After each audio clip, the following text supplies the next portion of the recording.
Welcome to the Citizens Live interview here with Congressman John Katko. Congressman, thanks for joining us. Thank you. Good morning, everybody, and thank you for watching out there. I appreciate it. So let's get right into it. Sure. One of the probably the biggest questions, or most questions I received, came on the subject of town hall meetings. When you were first elected back in 2014, you made that pledge to hold regular town hall meetings. You've certainly been out and about, but in terms of a town hall meeting, that there hasn't been at least a general town hall meeting. What's your stance on holding those public forums going forward? Well, listen, we're going to continue to do everything we've been doing, and I dare say that we've been one of the most approachable congressmen's offices in the country. Throughout my time in office, before I was in office, and even now, we routinely make ourselves available. We deal with all kinds of issues on all manners and on many different ways, from reaching out as many as 100,000 people in a telephone town hall, which we've done 20 times, to having, I think, 8 different open forums on different subject matters like heroin or what have you. So people can ask any questions they want, and they do ask questions at those, and a lot of times they're off topic, and we answer those. And my constituents, I checked this morning, we've responded by either emails, inquiries, or telephone inquiries, or meetings here to 72,000 different requests since I got into office. It's dating back to 2015. Yeah, and think about that. It's inconceivable that we haven't answered multiple times every possible issue, from the way people are treating horses to the Affordable Care Act. And we will continue to do all that, and we'll continue to make ourselves available. Going forward, we're going to continue to do all that. We're going to have forums where people can go, and if they're just upset with me, they can yell. Or if they want to ask questions, even if it's at a heroin forum or a specific subject matter forum, we're always going to open it up at the end like we have, and we're going to allow people to ask questions. So this notion we haven't been publicly available is just not accurate. And we're going to continue to do that, and we're going to continue to make ourselves available. And people are going to know where we are and when we're going to be available. Do you have any public forums coming up? Or we do. We haven't had an exact date set because for the next 6 weeks straight, we're going to be in Washington. So, but we are going to set them as soon as possible on the weekend, and we're going to have definitely plenty of them going forward. Like I said, think about it. We had 8 open forums last time. We're going to have them again, and at least that number. And we're going to continue to have telephone town halls. Even if I'm from Washington, I can do those in the evening, and we'll continue to do those. And my staff works full time with everybody on every subject matter we can. So we're going to continue to do all of that, and I'm glad about that. Probably in terms of policy issues, one of the biggest issues that I heard from folks is the Affordable Care Act. You know, the uncertainty, I guess, with, if there is a repeal, what's that replacement? Question I got from Christiana from DeWitt. As a small business Hello, Christiana. Hope you're watching out there. As a small business owner, the Affordable Care Act has been a lifesaver for my family. Can you please explain in detail what you would require of an adequate replacement to the ACA, and what specifically you see as its current flaws? Okay, well, let's start with the current flaws, then we'll get to what the adequate replacement is for me. And part of it's a question of timing, and people know that from the beginning with me. But first of all, the Affordable Care Act is circling the drain under its own weight. And that's not something Republicans are saying. It's not something that Democrats are saying. It's what the business community is saying. We've had Aetna pull out of the exchanges. There's multiple exchanges nationwide where there's little or no competition. We have the major carriers nationwide have come out recently and said that Obamacare is, quote unquote, in a death spiral under its own accord. So we have to do something, right? And I laud the Republicans for having the guts to take on, which is a very difficult issue. It would have been easier for them out of the gate to just go after tax reform, which is more universal appeal. But they're taking on the hard task of going after the Affordable Care Act and trying to fix it. Now, the devil's in the details, right? I have been firm since the moment I ran for Congress that I will not vote for any repeals of Obamacare unless a replacement is ready to go. And my concern is whether replacement is going to be ready to go. Some of the things they're talking about doing is replacement for the Obamacare and the current structure is market-based reforms, funding high-risk pools rather. For example, 90% of the cost of insurance is generated by 10% of the people. So one of the models they're talking about doing is setting up these high-risk pools nationwide and funding them by the federal government. And the theory is that it keeps down the price and the cost of insurance for others. That's number one. Number two is having tax credits for people who buy insurance, expanding health HSA accounts, and things like that. But my concern is that, number one, a lot more people are insured than they were before, and we got to make sure that that doesn't fall by the wayside under any new iteration that we have. And my biggest concern is that it's not that we don't have anything ready to go yet, and time is getting late because by the end of March is when they're supposed to be doing the repeal. If the repeal doesn't have replacement ready, I'm not going to vote for it. And I've consistently bucked my party in this since the moment I got into office, and I will continue to do so. And I know people know this out there, but about a month and a half ago, the process that started the whole repeal process was voted on in Congress, and I was only one of a handful of Republicans to vote against that because I said there's not a replacement ready to go. So I put my money where my mouth is. I will continue to do so, and I'll continue to keep in mind people like her who didn't have insurance before but now do. We got to make sure that that doesn't change under any new system. In terms of the process, I know certainly President Trump has said, I believe he has said that there should be some sort of replacement in place. I know that there's been some level of disagreement among your party about what should come first. Should they have a replacement or should they do repeal? What do you make of that debate? I guess about what should be done first, and just the process in which the Republicans, at least in Congress, have been in the majority, at least for the last few years, and yet the leadership does not have a replacement in place. Correct, right. That's my concern, and that's my criticism.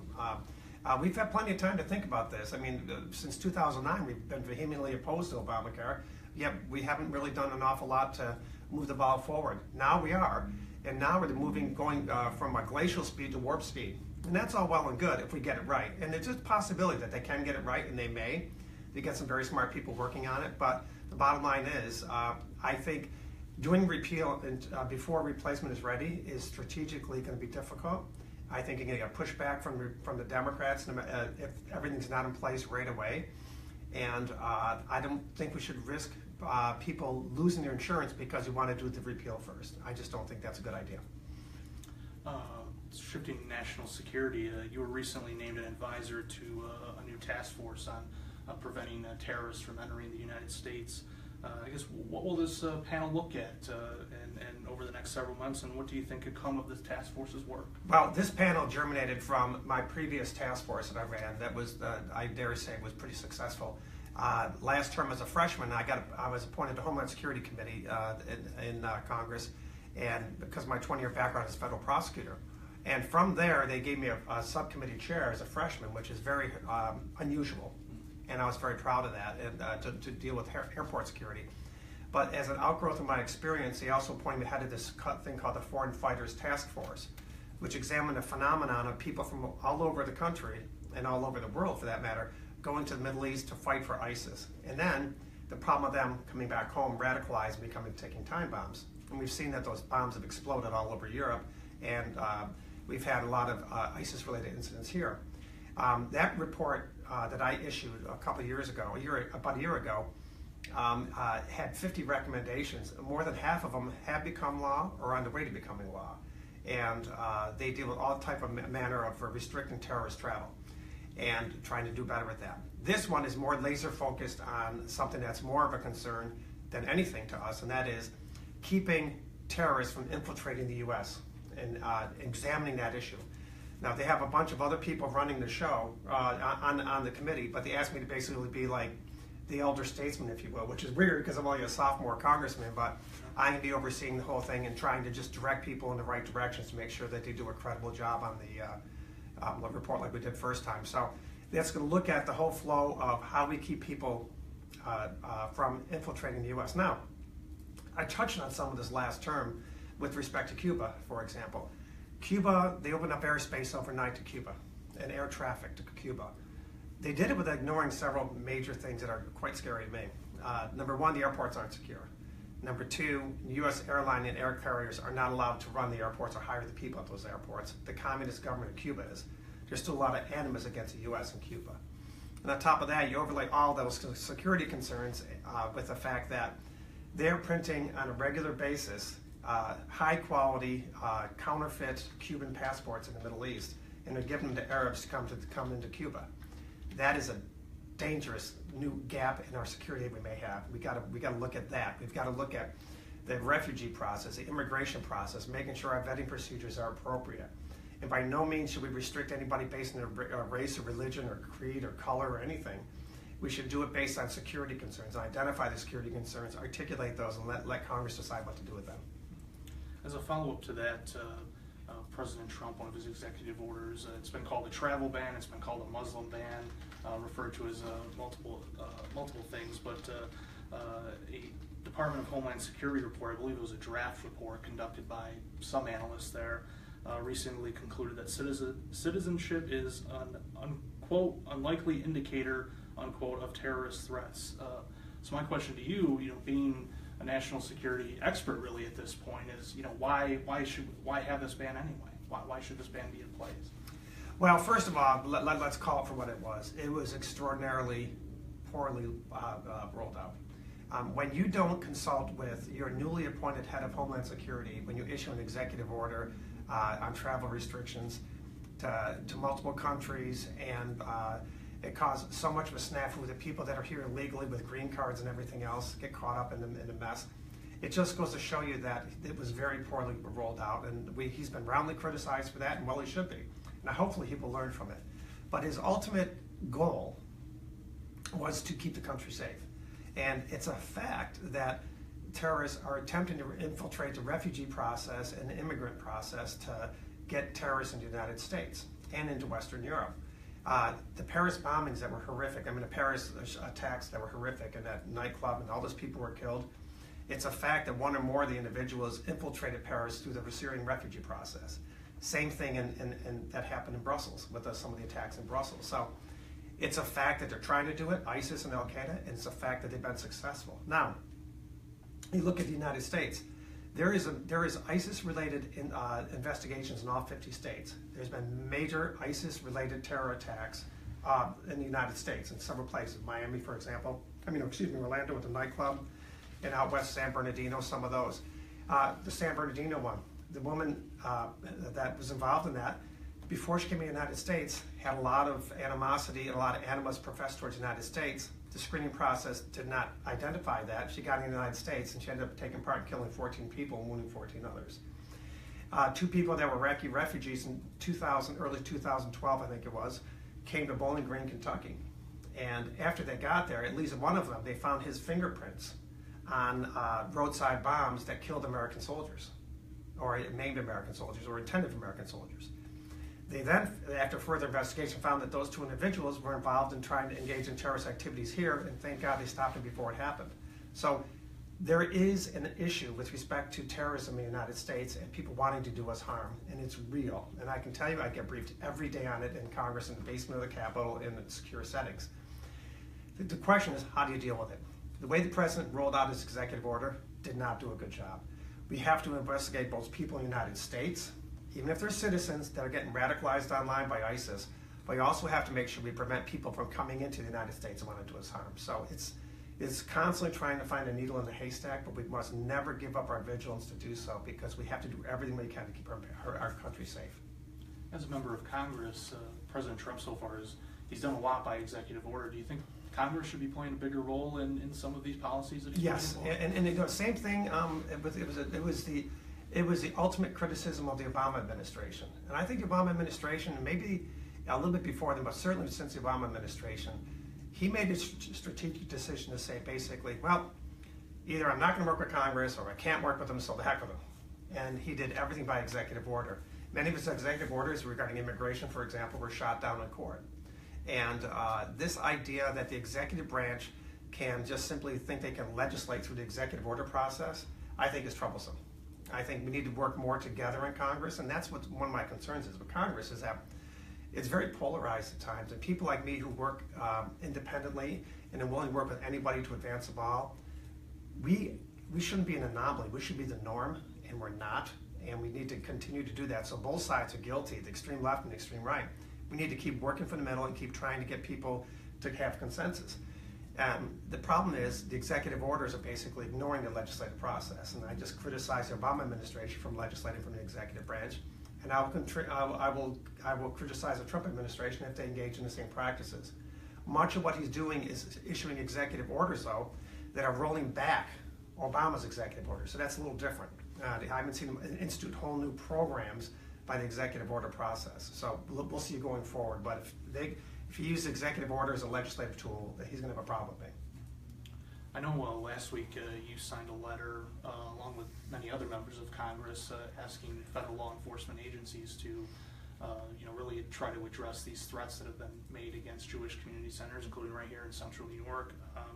I guess what role can Congress play in addressing these threats and just this whole notion of anti-Semitism that's out there, these attacks on the Jewish community centers? We saw the Anti-Defamation League last week. They received a bomb threat. What's Congress's role in addressing Well, that? and first of all, our role is to highlight the issue and to provide all the resources we can to the law enforcement community to make sure that we get to the bottom of these threats. But they're not just isolated, phoned-in telephone threats, which are bad enough. I mean, they're desecrating cemeteries. I mean, I just saw in the news this morning, Jewish cemeteries where they knocked over hundreds of tombstones. I mean, no matter what group it is, whether it's LGBT community or the African American community, the Muslim community, the Jewish community, we have to be vigilant to make sure that we prevent this type of discriminatory and really kind of terror-related conduct. I had the good fortune and the honor to sit across the table from Benjamin Netanyahu a year and a half ago in Israel on a congressional delegation. I went over there to investigate ISIS. And to sit down and have him explain the constant threat that Israel is under, and to see it from all sides with your own eyes, and then to experience what that means through the rest of my time on that congressional delegation, really struck home to me that we must never let our guard down with respect to anti-Semitism or any type of discriminatory activity in this country. And that's what our country was founded upon, freedom. And people that want to encroach upon that should pay a heavy price in my mind. And I'm a law enforcement person by nature, and I've been a prosecutor for 20 years, and we just got to go after them. And we got to provide the resources in Congress to do that. Our lights just went out here because we haven't been moving enough, so can we turn the lights back on? Yeah, there we go. We're not trying to dim the lights and say that the show is over, because it's not. So. Our makeshift studio here. There you go. In regard to, there's been, the investigation into Russian hacking the election. There's been allegations against some Trump campaign officials for discussing, having conversations with Russian intelligence officers.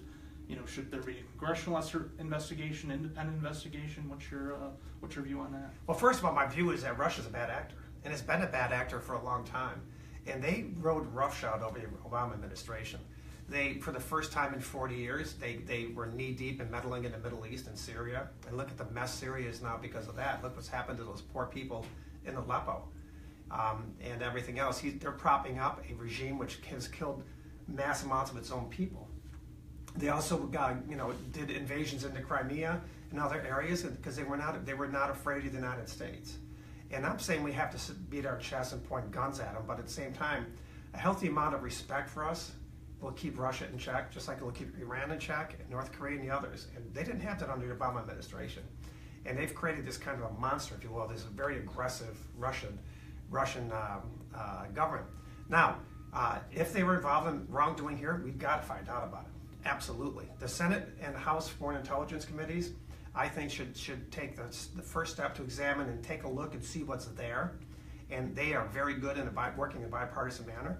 They should. And if there's enough smoke there, then I think they need to go further and appoint an independent investigator. But I think the first step is to take the House and Senate, let them work with what they're created to do, and that is take a look at this. But make no mistake about it, Russia is a seriously bad actor, and these are very serious allegations. If they're true, they need to be dealt with strongly. Bringing it back local, an issue generally that I heard a lot about was the environment, and specifically the blue-green algae that we've seen on Owasco Lake. Dean asks, he didn't give me his hometown, but I'm guessing he lives Dean, close hope to, you're watching. He lives close to Owasco Lake, but he asks, what are you doing to combat harmful algal blooms in Owasco Lake? Well, we've already done an awful lot, and we're going to continue to do more. At the outset, I find it interesting that the governor comes here and trumpets out the $2 million he gave for the local lake cleanups or the algae problem in Owasco Lake, he failed to mention that probably the majority of that money, if not all of it, came from federal grant dollars, which I supported getting to New York State.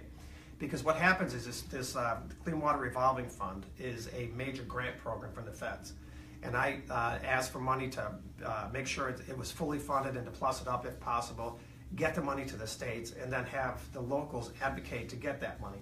Now, I've met repeatedly in a bipartisan manner, and I think it's been a wonderful bipartisan effort in Auburn. I really applaud both sides of the aisle for that, because they just want to solve the problem, and it's not political affiliation. It's just let's get the job done. We had several meetings with that. I brought together state, federal, and local politicians, as well as other individuals. We sat down, how are we going to get this thing going? I applaud Senator DeFrancisco and the local legislators for everything, the assemblymen, all they did. And us, of course, Keith Batman and the others on the Cuba Council, they did a wonderful job of sitting down and saying, how do we get this done? And one of the big things they were concerned about was two things. The algae blooms themselves, finding what's causing that, and that process is underway. But also the immediate problem of making sure that the water treatment plants are up to snuff. And they were a little bit low, and that $2 million is going to allow them to get the water treatment plants up to snuff. And we're going to continue to put pressure to get funding and action from the State Department of Environmental Conservation and the EPA, if necessary, to find out what's causing it, because it's not endemic to Cuyahoga Lake. It's a phenomenon in the other lakes. Another possible area, which I've supported quite a bit, is the Great Lakes Restoration Fund. And I think we can draw money from that as well. So bottom line is, long as to say we're doing a lot, we're going to continue to do more, because it's a jewel we have to protect, and we have to protect the clean drinking water as well. And several of your constituents send in a question about, I believe there was a vote recently, congressional approval to repeal this stream protection rule, which I guess applied to coal companies dumping debris into streams. Right. I guess, what was your view on that? Well, I see that the way you pose that question, it indicates to me that there is some misinformation out there. Let's not forget, there is already strict rules out there about what you can put into waterways and how you do it, and the liability for that. Highly enforceable, very, very strict. Well, this is a stream buffer rule, which basically said you can't do anything within 100 feet of a stream that's coal related. That's a basic thing, what it says. Now, mind you, we already have all these strict rules about polluting waters, and we have the Clean Water Act and all these other things. So the rules are already there. This rule, in my opinion, was designed as a subterfuge to hammer the coal industry, which the Obama administration obviously had a lot of animus towards. Be that as it may, it would have devastated the coal industry at a time where we don't have renewable energy at a place yet where it can stand on its own, right? So clean burning coal is not an ideal thing, but it's a stepping stone to renewable energy, which I highly support. This simply was meant as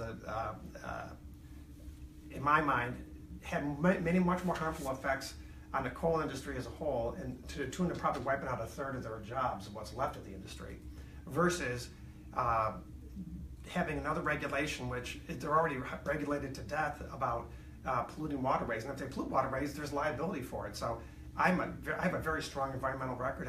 I have plenty of environmental groups that support me. I bucked the administration already this term on environmental issues, like they tried to repeal an act about methane gas releases on federal lands, and I voted against it. So I am very much an environmentalist. I don't ever want to see another Onondaga Lake, ever. And I grew up watching that thing go to waste, and I don't ever want to see that happen again. I love hunting. I love being out in the streams and farms and everything. But I just felt that this rule in particular was a rule that struck an improper balance, and that's why I went away. I did. Received a question from Don, who's a veteran, and he shared a bit of his story here. He says he's been working with a VA rep, and he had a claim in concerning a bout of cancer he had due to Agent Orange. He served in Southeast Asia, both Thailand and Vietnam. Said it's been at least 3 years since the claim was entered. It's now an appeal in Washington since late last year. And he was told that it won't even be up for review for 2 to 3 more years. He says it's very hard to accept and understand, and he asks what may be in the works to speed the claims process up at the VA level, and is there any legislation to get situations like this resolved?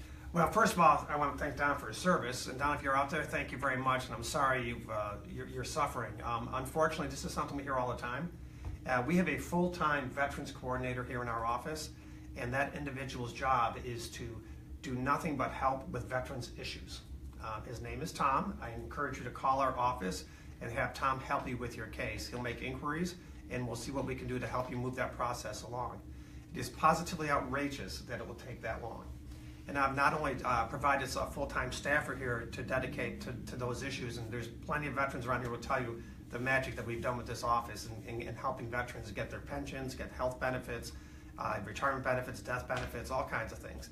But also great things like getting the medals that they deserved years ago. Those are wonderful times for us. But things like this, we take cases like this, learn from them, and then go to Washington to advocate on their behalf.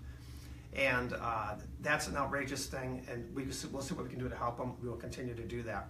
I'll also tell Don that I look up this thing called the Lawrence Hackett Bill, Larry Hackett Bill. He was a veteran of Vietnam, and he was exposed to Agent Orange. And we're finding Agent Orange is not only for the victim who was exposed to it, but it might be multi-generational, and we need to look at that issue as well. And so I not only help veterans, I'm introducing bills to advocate on veterans' behalf, particularly with respect to Agent Orange issues.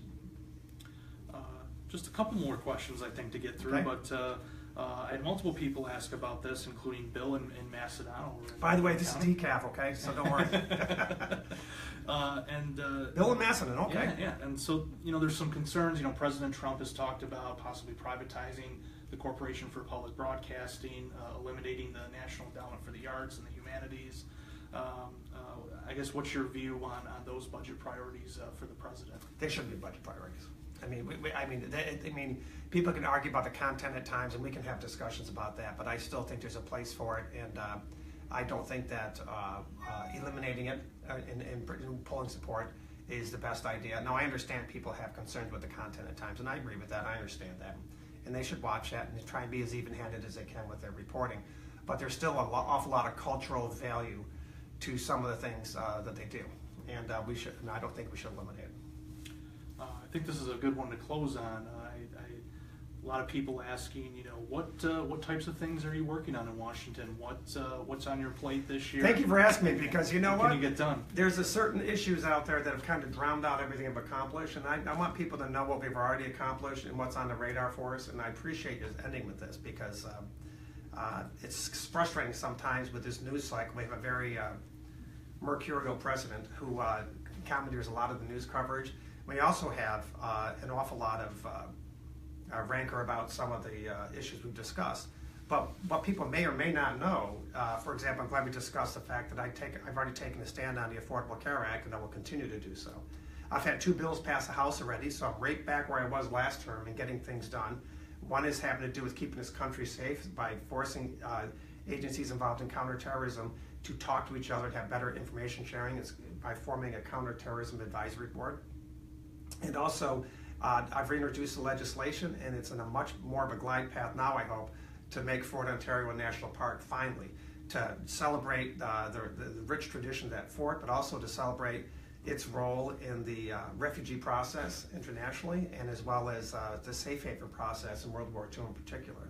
So I'm excited about that. I issued a major report recently, and I'm going to issue some other ones.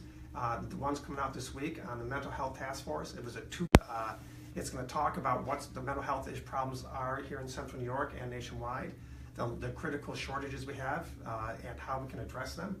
And I'm hoping that's going to be a subject that doesn't get drowned out by all this other stuff, because it's a very serious issue that affects unbelievable amounts of people in this country. We have obviously regulatory reform coming up. We have tax reform coming up, which small businesses, which comprise more than 90% of New York State, are ecstatic about. It's already seen the effects. The market's already going up because of it. We're excited about that. We're going to try and tackle the Affordable Care Act appropriately. That's going to be really important. I've got a whole new area of jurisdiction now. I have Homeland Security Subcommittee for Transportation Security for airports nationwide. They just added a complete oversight for Secret Service. Secret Service has a lot of issues with respect to manpower and morale that are very, very troubling that I've got to address. So there's a lot to go. And someday I may need caffeine, but not now. But I'm enthusiastic, I'm excited, I'm honored. And I do want to say at the end here, For the people that have been concerned about some of the issues with respect to this president, I just want to say I understand it, okay? I don't always agree with you, but I understand it, okay? But the bottom line is, I am not the enemy. I'm a source of to work with you. I've had a proven track record of reaching across the aisle. In fact, that's why I went to Congress. So when they come to my office, when they voice concerns, even when they're protesting downstairs, if I'm here, we pull them up and I talk to them. If not, we pull up representatives and my staff talks to them. We're going to continue to keep ourselves accessible. And I just ask you, tamp down the frustration level a bit and just engage me in different ways, and I will get you the answers. I hope today was a good example to show you that I'm not a knucklehead and that I will work with you and that we will get things done together. But if we don't try and reach across the aisle and with an extended hand as opposed to a shaking fist, we're not going to get things done. So let's try and do that, at least in this district. And maybe I can be a spokesperson for you going forward in Washington. So with that, I want to thank everybody. I really do for this time. I will continue to have these if people found them productive, and we'll make ourselves available anytime you wish. I think these are really good, a way to reach a major group of people all at once.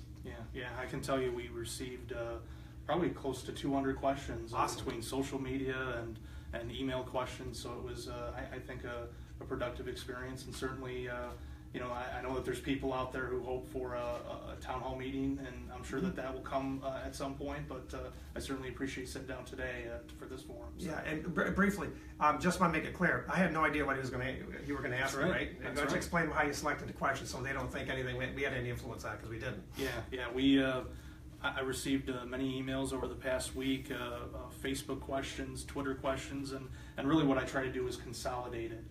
So that we could get to the topics that really a lot of people were asking about. Affordable Care Act, for example, right at the top. So, and of course town halls and concerns about the Trump administration and Wasco Lake and the whole gamut. So that's really what we covered here. But certainly appreciate everyone joining us today here on the Citizens Facebook page. And Congressman, thanks for your time. Let's do it again. Sounds good. All right, thanks, man. Thank you. Take care, everybody.